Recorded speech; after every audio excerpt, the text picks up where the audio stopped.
नमस्कार दोस्तों, स्वागत है आपके एसबीटी नॉलेज के यूट्यूब चैनल में। दोस्तों, इस वीडियो में आज हम पढ़ेंगे राजस्थान भूगोल का एक अति महत्वपूर्ण टॉपिक, राजस्थान का अभ्याय तंत्र। दोस्तों, राजस्थान की ऐसी कोई सी गवर्नमेंट एग्जाम नहीं है जिससे आपको दोस्तों यहाँ से प्रश्न देखने को नहीं मिले। दोस्तों, हर कोई एग्जाम में यहाँ से प्रश्न आता है राजस्थान की में। दोस्तों, राजस्थान ज्योग्राफी पढ़ने से पहले आपको राजस्थान का पूरा मैप याद होना चाहिए। अगर आपको दोस्तों मैप याद होगा तो आपकी 60% ज्योग्राफी वैसे ही कवर हो जाएगी। दोस्तों, इस वीडियो में हम अभ्याय तंत्र को अच्छे तरीके से पढ़ेंगे मैप की सहायता से, जिससे दोस्तों ये आसानी से आपको याद हो जाएगी।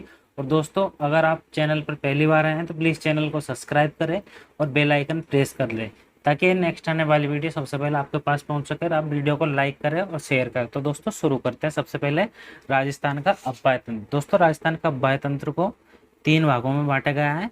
राजस्थान में अंतःप्रवाह नदियां सर्वाधिक पाई जाती हैं। लगभग दोस्तों 60% सर्वाधिक नदियां अंतःप्रवाह नदियां पाई जाती हैं। 17% अरब सागरीय नदियां और 23% बंगाल खाड़ी की नदियां।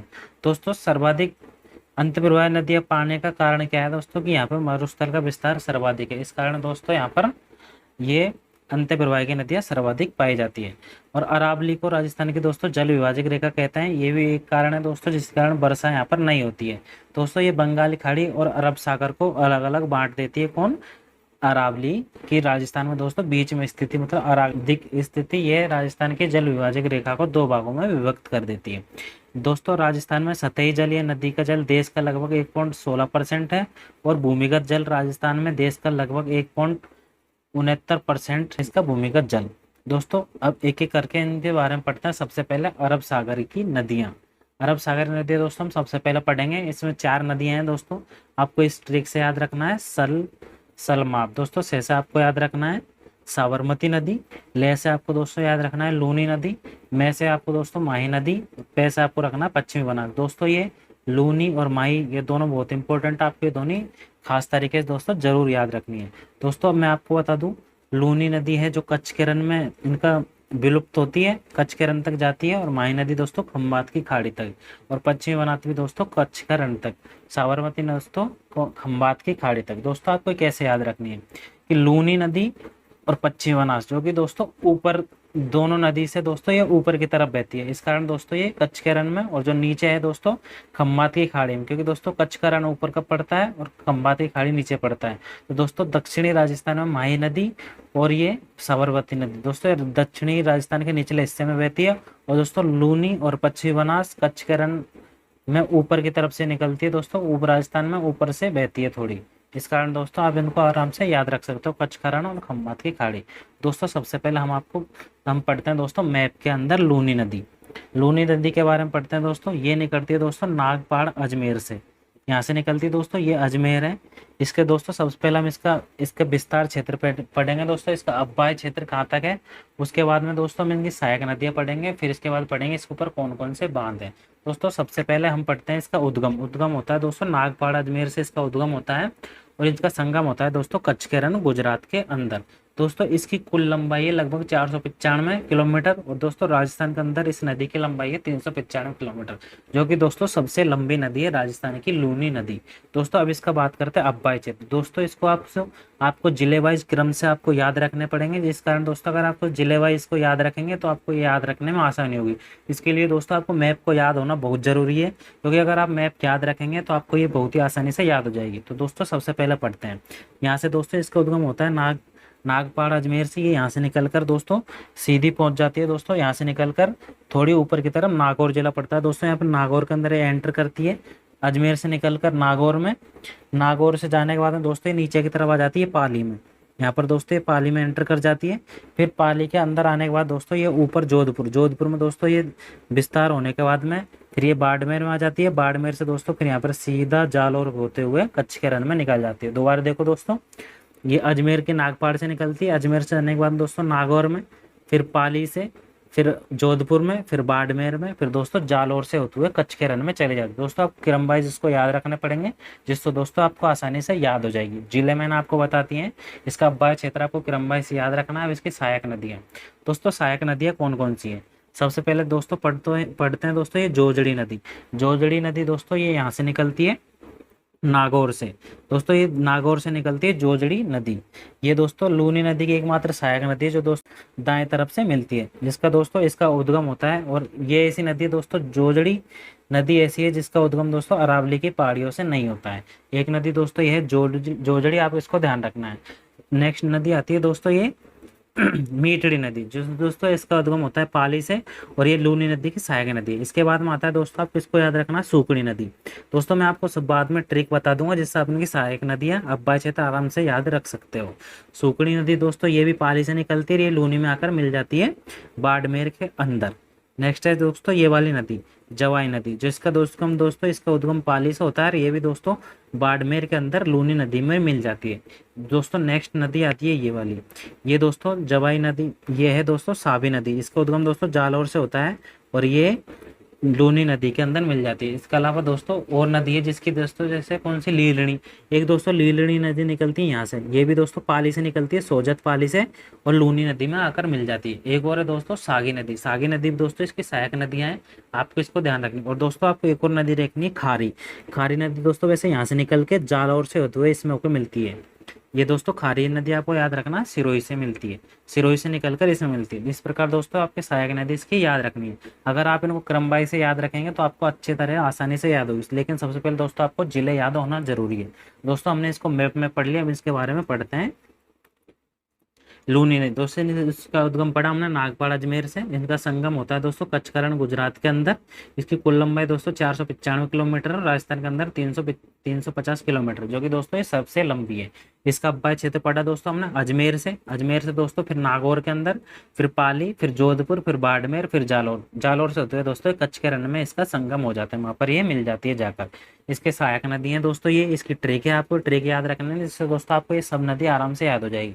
इनकी ट्रिक है दोस्तों, सूखी, बांडी, खारी, जो जवाई से मिली। दोस्तों आपको सूखी से रखना है सूखड़ी, जो कि दोस्तों ये पाली से निकलती है। बांडी से आपको बांडी रखना है, जो कि दोस्तों ये भी पाली से निकलती है। खारी नदी दोस्तों, खारी से आपको खारी नदी ध्यान रखनी है दोस्तों, ये सिरोही से निकलती है, जालौर से होते हुए लूनी नदी में मिल जाती है। जो से दोस्तों आपको रखना है जोजड़ी नदी, ये दोस्तों नागौर से निकलती है, आपको बताया था ऊपर से बाएं से और दाएं से आने वाली एकमात्र नदी है। और दोस्तों जवाई से आपको जवाई नदी याद रखनी है दोस्तों, ये भी पाली के अंदर से निकलती है। और से दोस्तों आपको सागी नदी याद रखनी है। और दोस्तों आपको ये मी से आपको मीठड़ी नदी याद रखनी है। मीठड़ी नदी दोस्तों ये पाली के अंदर से मिलती है, इसमें लूनी के अंदर जाकर। और ली से अंदर दोस्तों आपको याद रखना है लीलणी नदी, जो भी दोस्तों ये भी पाली के अंदर से जाती है। दोस्तों ज्यादातर नदियां लूनी नदी के अंदर पाली से निकलती है और ये इसके अंदर मिलती है, क्योंकि दोस्तों इसके समांतर लूनी नदी के समांतर दोस्तों पाली का राज्य दोस्त, पाली जिला दोस्तों लूनी नदी के सर्वाधिक समांतर है। इस कारण से दोस्तों ज्यादातर नदियां यहाँ पर मिलती है लूनी नदी की।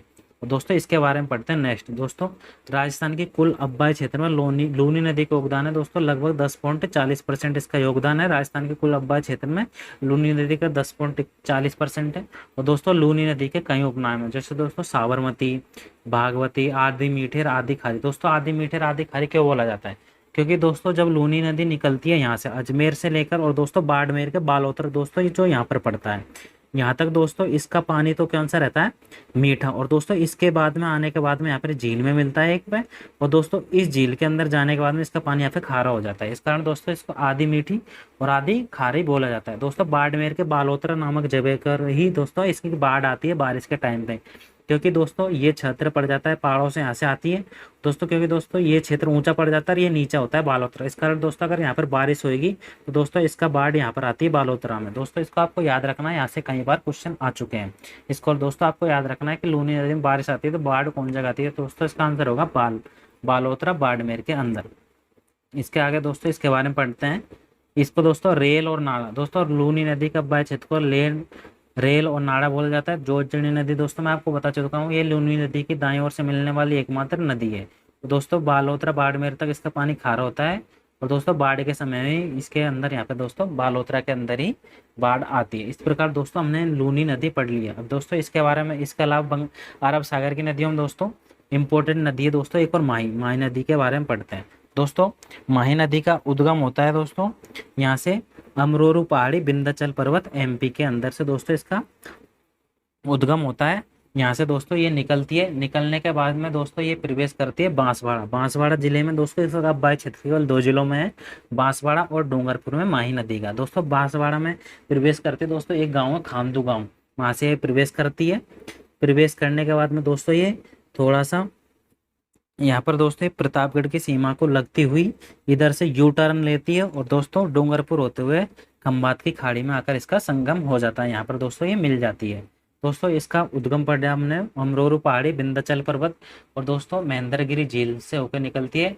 इसका संगम दोस्तों खम्बात की खाड़ी गुजरात है। इसकी कुल लंबाई है दोस्तों, टोटल लंबाई है दोस्तों इसकी यहाँ से लेके और यहाँ तक इसकी टोटल लंबाई है दोस्तों 576 किलोमीटर। लेकिन दोस्तों राजस्थान में इसकी लंबाई केवल 171 किलोमीटर ही है। दोस्तों इसकी सहायक नदियाँ कौन कौन सी दोस्तों, इसके अब्बाई क्षेत्र पढ़ लिया हमने, केवल 2 जिलों में होगा। अब इसकी सहायक नदियाँ पढ़ते हैं। सहायक नदियाँ हैं दोस्तों इसकी एराब नदी दोस्तों इधर से आती है, यहाँ से इस जगह से प्रतापगढ़ में से निकलती है दोस्तों, इस जगह से आती है प्रतापगढ़ जिले से और दोस्तों ये इसके अंदर आके मिल जाती है। मैं आपको जूम करके बताता हूँ दोस्तों इसको। ये दोस्तों एराब नदी यहाँ से आती है और प्रतापगढ़ में दोस्तों ये मिल जाती है, प्रतापगढ़ में मिल जाती है। और दोस्तों इसके अलावा एक और आती है अन्नास नदी आती है दोस्तों डूंगरपुर से निकलने के बाद में दोस्तों अन्नास नदी आती है, इसको यहाँ से निकलती है इस जगह से, यहाँ से दोस्तों इसमें अनास नदी आती है, ये डूंगरपुर से निकलती है, इसके अंदर मिल जाती है। इसके अलावा दोस्तों आती है चाप नदी आती है दोस्तों बांसवाड़ा, जो कि दोस्तों यहाँ से निकलती है और यहाँ पे मिल जाती है। इसकी बांसवाड़ा से अंदर चाप नदी आती है। एक आती है दोस्तों मोरैन भी आती है दोस्तों डूंगरपुर दोस्तों यहाँ से, और दोस्तों एक नदी आती है इसकी डूंगरपुर। इस प्रकार दोस्तों इसकी सहायक नदी होती है। एक और आती है दोस्तों इंपॉर्टेंट नदी है जाखम नदी दोस्तों यहाँ से निकलती है, इस जगह से दोस्तों ये जाखम नदी निकलती है। जाखम नदी भी दोस्तों प्रतापगढ़ जिले से निकलती है, यहाँ से यू टर्न लेते हुए दोस्तों चित्तौड़गढ़ जिले से यू टर्न लेते हुए इस जगह पर मिल जाती है, यहाँ पर बेणेश्वर नामक जगह पर ये मिलती है। और दोस्तों एक और नदी और है इसकी, जो भी दोस्तों इंपॉर्टेंट नदी है, तीनों मिलकर दोस्तों त्रिवेणी संगम बनाती है। सोम नदी, जो कि दोस्तों ये कहाँ से निकलती है, पीछामेड़ी पहाड़ी से निकलती है दोस्तों, ये उदयपुर के अंदर बीछामेड़ी पहाड़ी से निकलती है दोस्तों, ये बेणेश्वर नामक जगह पर यहाँ पर आकर इसमें मिल जाती है। इस प्रकार दोस्तों यहाँ पर एक त्रिवेणी संगम मिलता है, जो कि दोस्तों ये बहुत इंपॉर्टेंट है। त्रिवेणी संगम मिलता है दोस्तों, ये बहुत इंपॉर्टेंट है। ये त्रिवेणी संगम बेणेश्वर नाम से जान प्रसिद्ध है दोस्तों। और ये यहाँ पर दोस्तों हम इसको आगे पढ़ेंगे बेणेश्वर धाम। दोस्तों इसमें कौन कौन सी नदी आगे मिलती है, यहाँ से उदयपुर से सोम आती है और दोस्तों एक जाखम नदी आती है प्रतापगढ़ से, और दोस्तों माही नदी है, तीनों मिलकर दोस्तों यहाँ पर संगम बनाती है त्रिवेणी संगम, जिसको दोस्तों बेणेश्वर धाम। और अगर दोस्तों इस गांव का नाम पूछे तो दोस्तों उस गांव का नाम है नवा टापरा, जो आपको ध्यान रखना है दोस्तों। इस प्रकार से हमने इसकी सहायक नदी पढ़ ली, इसका अब्बाई क्षेत्र पढ़ लिया और इसके दोस्तों बेणेश्वर धाम पढ़ लिया। अब पढ़ते हैं दोस्तों इसके बारे में। दोस्तों माही नदी हमारी चल रही है, इसके अंदर दोस्तों हमने पढ़ा उसका उद्गम दोस्तों महेंद्रगिरी झील से अमरोरू पहाड़ी के अंदर, अमरोरू पहाड़ी से विंध्याचल पर्वत एमपी से इसका उद्गम होता है। इसका संगम दोस्तों खम्बात की खाड़ी में होता है। इसकी कुल लंबाई लगभग 576 किलोमीटर है और राजस्थान में लगभग 171 किलोमीटर इसका अब्बाई क्षेत्र है। इसका अब्बाई क्षेत्र केवल दोस्तों 2 जिलों में है, बांसवाड़ा और डूंगरपुर के अंदर। इसकी सहायक नदियां दोस्तों, इनकी ट्रिक है आपको ए अन्ना 4 पाई पर सोचा, इससे दोस्तों इसकी सहायक नदी आपको आराम से याद हो जाएगी। ऐसा आपको एराब याद रखना है। एराब दोस्तों मैंने आपको बताया था, ये एराब निकलती है दोस्तों प्रतापगढ़ से। दोस्तों अन्ना से आपको अन्नास याद रखना, जो कि दोस्तों डूंगरपुर से निकलती है। 4 पाई से दोस्तों आपको चाप याद रखना, जो कि दोस्तों बाड़मेर से बांसवाड़ा से निकलती है दोस्तों। और दोस्तों आपको मैं से मोरैन याद रखना है, जो कि दोस्तों डूंगरपुर से निकलती है। और दोस्तों सोम नदी उदयपुर से निकलती है, तो जाखम नदी दोस्तों प्रतापगढ़ से निकलती है। इस प्रकार दोस्तों आप इसको आराम से याद रख सकते हो। इसके बाद करते हैं दोस्तों इसके उपनाम बहुत है, क्योंकि दोस्तों ये दक्षिणी राजस्थान में पड़ती है और दक्षिणी राजस्थान वाले उस क्षेत्र को दोस्तों इस क्षेत्र के आधार पर इसके उपनाम पड़े हैं, जो कि दोस्तों उस क्षेत्र को बागड़ बोलते हैं, इसलिए उस क्षेत्र का इसका नाम पड़ेगा दोस्तों बागड़ की गंगा। इस क्षेत्र के अंदर ही आदिवासी सबसे ज्यादा रहते हैं, इस कारण दोस्तों इसका नाम पड़ गया आदिवासी गंगा। कांठल प्रदेश दोस्तों इसको बोला जाता है, इस कारण दोस्तों इसका नाम पड़ गया कांठल की गंगा।